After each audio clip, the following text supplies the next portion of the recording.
जैसे ही आप डिस्क्रिप्शन और कमेंट बॉक्स में जो लिंक है अपस्टॉक्स का उस पर क्लिक करेंगे, आपके सामने ये पेज खुल जाएगा जिस पर आपको अपनी ईमेल आईडी और अपना मोबाइल नंबर एंटर करना है। आप जैसे ही सेंड ओटीपी पे क्लिक करेंगे तो सबसे पहले आपके मोबाइल फोन पर एक ओटीपी आएगा जो आप यहां पर डाल देंगे एंड साइन अप पे क्लिक कर देंगे। आप जो ईमेल आईडी और फोन नंबर डाल रहे हैं बिल्कुल एक्यूरेट डालिएगा, बिकॉज आपको फ्यूचर पे भी इन्हीं मोबाइल नंबर और ईमेल आईडी पे आपको ओटीपीज आएंगे। कभी भी पासवर्ड रीसेट करना या भूल जाते हैं तो वो आपको बिल्कुल एक्यूरेट डालना चाहिए। अब आप इसके बाद नेक्स्ट स्टेप पे अपने मेल पर जो आपके पास ओटीपी आया है वो यहाँ पर एंटर करेंगे। आपके पास जो मेल पर ओटीपी आया है वो कभी कभी इनबॉक्स पे नहीं दिखता, तो आप अपने स्पैम फोल्डर को भी चेक कर लीजिएगा। इसके बाद आपको रेडी रखना है अपना पैन कार्ड और आधार कार्ड। आप सबसे पहले अपना पैन नंबर यहाँ पर एंटर करेंगे, उसके बाद आप अपनी डेट ऑफ बर्थ डालेंगे। आपने अपना पैन नंबर एंटर किया, अपनी डेट ऑफ बर्थ आप यहाँ पे सेलेक्ट भी कर सकते हैं। सो बहुत ईजी है, आप अपनी डेट ऑफ बर्थ सेलेक्ट कर लीजिए। इसके बाद आप नेक्स्ट पे क्लिक करेंगे। उसके बाद आप अपना चूज कर सकते हैं जेंडर, मैरिटल स्टेटस, आपकी एनुअल इनकम कितनी है, आपका ट्रेडिंग एक्सपीरियंस क्या है। आपके पैन कार्ड पे आपके फादर का जो नेम है एग्जैक्टली वो सेम लिखिएगा। उसके बाद आप अपना ऑक्यूपेशन को भी यहाँ पे सेलेक्ट कर सकते हैं। उसके बाद आर यू पॉलिटिकली एक्सपोज्ड, उस पर नो रखिएगा एंड आपकी जो कंट्री है वो इंडिया है, उस पर यस कीजिए। एक्सेप्ट कीजिए, जितनी भी टर्म्स एंड कंडीशंस हैं आप पढ़ भी सकते हैं। उसके बाद कंटिन्यू कीजिए। अब देखिए यहाँ पर जो भी अपस्टॉक्स का ऑफर होगा, जैसे कि कभी फ्री स्टॉक का ऑफर होता है, कुछ और भी ऑफर्स होते हैं, वो यहाँ पर आपको दिख जाएंगे। उसके बाद I want a free stock पे आप कंटिन्यू कर सकते हैं। फिर आपको डिजिटल सिग्नेचर करने हैं जो कि आप बहुत इजीली यहाँ पे साइन कर सकते हैं। उसके बाद आप कंटिन्यू पे क्लिक कर सकते हैं। अगर साइन ठीक नहीं हुए तो इरेज ऑल करके दोबारा भी अपने साइन कर सकते हैं। इसके बाद आपको अपने डिजिटल लॉकर को अपस्टॉक से कनेक्ट करना है। डिजी लॉकर में आपको अपना आधार कार्ड नंबर लिखना होता है। यहाँ पे आप अपना नंबर एंटर करने के बाद नेक्स्ट पे क्लिक करेंगे। इसके बाद जो आपका आधार कार्ड लिंक्ड होगा जिस मोबाइल नंबर से, उस मोबाइल पर आपके पास एक ओटीपी आएगा। वो यहां पे एंटर करने के बाद आपको सिंपली कंटिन्यू पे क्लिक करना है। अब यहां पे आपको अपस्टॉक डिजी लॉकर का इंटीग्रेशन दिख रहा होगा, आप सिंपली अलाउ कर देंगे। अलाउ करने के बाद आप connect your DigiLocker with Upstox पे क्लिक करेंगे। इसके बाद आपको अपना कैमरा ऑन रखना है। अपने मोबाइल का कैमरा ऑन कर सकते हैं। अगर आप लैपटॉप पे कर रहे हैं तो अपने लैपटॉप का वेबकैम ऑन कर सकते हैं, क्योंकि यहां पे आपकी एक फोटो क्लिक होगी। यहां पे आप मेक श्योर कीजिएगा कि आपका जो पीछे का बैकग्राउंड है वो व्हाइट हो और व्हाइट बैकग्राउंड में आपका फेस क्लियरली दिखे, पूरे बॉक्स के अंदर क्लियर दिखना चाहिए। और अगर बॉक्स के अंदर आपका फेस 70% से ज़्यादा दिखता है तो एप्लीकेशन के एक बार में अप्रूव होने के चांसेस ज़्यादा हैं। कभी कभी फेस क्लियर नहीं दिखता तो एप्लीकेशन रिजेक्ट हो जाती है। इस चीज़ का खासकर आप ध्यान रखिएगा। अगर आपने सनग्लासेस पहन रखे हैं, ग्लासेस पहन रखे हैं, अगर आपने कोई हैट लगा रखी है तो आप इन सारी एसेसरीज को हटा के ही अपनी फोटो क्लिक कीजिएगा। इसके बाद आप सिंपली एक्सेप्ट पे क्लिक कीजिए। उसके बाद आपको अपनी बैंक डिटेल्स डालनी है।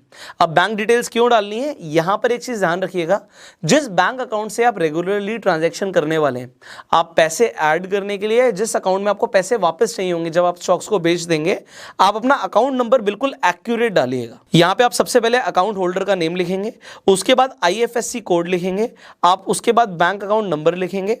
आपको ये सारी डिटेल्स आपकी चेकबुक पे भी मिल जाएगी, तो अपने चेक पे देख लीजिए, आपको सारी डिटेल्स एक बार में दिख जाएंगी। ये बैंक अकाउंट स्पेसिफिकली आप ही का होना चाहिए, मतलब जो पैन कार्ड पे आपका नेम है, आधार कार्ड पे नेम है, बैंक अकाउंट भी उसी नेम से होना चाहिए। ऐसा नहीं है कि आप किसी और का अकाउंट डाल देंगे तो रिजेक्ट हो जाएगी आपकी एप्लीकेशन। लास्ट में आप देखेंगे अकाउंट टाइप है सेविंग। अगर आपका अकाउंट है तो सेविंग पे क्लिक करके आप कंटिन्यू कर दीजिए। कंटिन्यू करने के बाद आप यहां पर देखेंगे कि लिमिटेड टाइम ऑफर मिल रहा है, कि साइन अप फ्री में हो रहा है। इन फ्यूचर हो सकता है कि आपसे चार्ज लिए जा रहे हो। अगर चार्ज लेगा अपस्टॉक्स तो उसके बदले में आपको कुछ ना कुछ ऑफर जरूर प्रोवाइड करेगा। जैसे कि अभी आपको देखा कि फ्री स्टॉक मिल रहा है, तो कोई ना कोई ऑफर ले आता है अपस्टॉक्स, वो भी आपको यहां पर दिख जाएगा या अकाउंट ओपनिंग के बाद आपको मिल जाएगा। सो अभी फ्री में है, तुरंत अपना अकाउंट ओपनिंग यहां पे आप करवा सकते हैं। यहां पे आप पढ़ सकते हैं कि आपको यहां पे ब्रोकरेज क्रेडिट भी मिल रहा है 1000 रुपए का, और आपको कोई भी एनुअल मेंटेनेंस चार्ज यहां पर नहीं होगा, जो कि काफी बड़ी बात है। फाइनली यहां पे आपको सिलेक्ट करना है कि आप अपने फ्यूचर्स एंड ऑप्शंस, करेंसी और कमोडिटी सेगमेंट्स को भी एक्टिवेट कराना चाहते हैं। इन्हें आप करवा सकते हैं अगर आपको ट्रेड करना है। अगर आप बाद में करना चाहते हैं तो आप I will do it later को सिलेक्ट कर सकते हैं। एंड अगर आप एक्टिवेट कराना चाहते हैं तो यहां पर ध्यान दीजिएगा कि आपको 6 मंथ्स की बैंक स्टेटमेंट अपलोड करनी पड़ेगी। अगर आप अपनी बैंक स्टेटमेंट अपलोड करते हैं तो एक चीज का और ध्यान दीजिएगा कि आपका क्लोजिंग बैलेंस कम से कम 10,000 रुपए हो।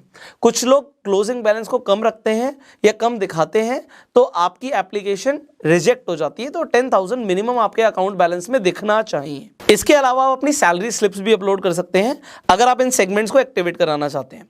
सो अभी के लिए हम I will do it later कर देते हैं। आप चाहें तो एक साथ भी एक्टिवेट कर सकते हैं। तो सबसे आसान ऑप्शन होता है बैंक स्टेटमेंट को अपलोड करना। आप अपनी नेट बैंकिंग पे जाके आप डाउनलोड कर सकते हैं अपनी स्टेटमेंट को पीडीएफ फॉर्म में, और मैंने आपको बताया 10,000 रुपए बैलेंस आप रखिएगा, दिखाइएगा, तो एक्टिवेट एक ही बार में हो जाएगा, कोई रिजेक्शन नहीं आएगा। फाइनली ये सबसे इंपॉर्टेंट स्टेप है क्योंकि कई सारे लोग इस स्टेप को कंप्लीट नहीं करते तो डीमैट अकाउंट आपका एक्टिवेट ही नहीं होता, और वो है ई साइन। ई साइन के लिए सिंपली आपको आधार कार्ड पे जो आपका मोबाइल नंबर लिंक्ड है उस पर ओटीपी आएगा, वो ओटीपी आपको यहां पर डालना होता है। तो आप सिंपली ई साइन नाउ पे क्लिक करेंगे। उसके बाद आप अपना यहाँ पे नाम देख सकते हैं। आपको यहाँ पे ई साइन का जो गेटवे दिख रहा है वो दिख रहा है। आपको सिंपली यहाँ पे टिक करना है टर्म्स ऑफ सर्विस को एंड सबमिट पे क्लिक कर देना है। इसके बाद आपको दोबारा से अपना आधार कार्ड नंबर यहाँ पर डालना है एंड सेंड ओटीपी पे क्लिक कर देना है। ओटीपी को आप जैसे ही वेरीफाई कर देंगे आप देखेंगे यहाँ पे कि आप अपनी साइन डॉक्यूमेंट को डाउनलोड भी कर सकते हैं। And that is it, you are done. आपने सक्सेसफुली अपना डीमैट अकाउंट ओपन करवा लिया है। अब आपकी जो एप्लीकेशन है रिव्यू के लिए चली गई है। एप्लीकेशन एक्सेप्ट होते ही 72 आवर्स के अंदर ही आपके पास ईमेल पर यूजर नेम और पासवर्ड आ जाएगा। आप उसके बाद अपस्टॉक्स की ऐप पे जाके लॉगिन कर सकते हैं, आप इन्वेस्टमेंट कर सकते हैं और ट्रेड भी कर सकते हैं।